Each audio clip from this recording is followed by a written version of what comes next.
டெய்லியும் இட்லி தோசை தான் செய்கிறோம். சரி நம்ம தீபாவளி எதுவும் சாப்பாடு செஞ்சுக்கலாம் நான்வெஜ்ஜுக்கு அப்படின்னு சொல்லிட்டு பார்த்தீங்கன்னா, வழக்கம் போல் நம்ம வீட்டில் பொங்க சோறு, வடிச்ச சோறு செஞ்சுட்டு முட்டை குழம்பு, மட்டன் குழம்பு செஞ்சுருந்தேன்.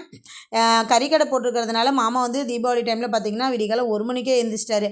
அந்த மனுஷன் எழுந்திரிச்சதும் போதும் எங்களை 3 மணிக்கே ஏந்திரின்னு சொல்லி அதுக்கப்புறம் நான் 3 மணிக்கு எழுந்திரிச்சதுக்கப்புறம் 1 கிலோ மட்டன் கொடுத்தாரு. சீக்கிரமாக சமைச்சிட்டு கறிக்கடைகிட்ட வான்னு சொன்னார்.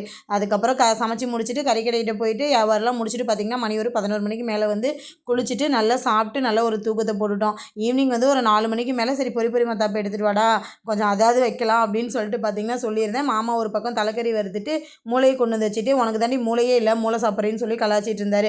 அதுக்கப்புறம் என்ன நைட்டு எப்பவும் போல் நம்ம பொரி மத்தாப்பு வெடிச்சிட்டு இருந்தோம். என் பசங்க எல்லாம் பார்த்தீங்கன்னா பட்டாசு வெடிக்கிறன்ற பேரில் அந்த களத்தை ஃபுல்லாக குப்பையாக்கி விட்டு எங்கள் அம்மா 1 வாட்டி இல்லை 2 வாட்டி இல்லை 3 4 வாட்டி கூட்டிட்டாங்க. எப்படியோ ஒன்று நாங்கள் மொத்தத்தில் இந்த தீபாவளியாவது எங்கள் அம்மாட்ட திட்டு வாங்கினது தான் மிச்சம். இந்த வீடியோ உங்களுக்கு பிடிச்சிருக்குன்னு நினைக்கிறேன். பிடிச்சிருந்தா நம்மளோட சேனலை சப்ஸ்கிரைப் பண்ணி வச்சுக்கோங்க. Okay bye.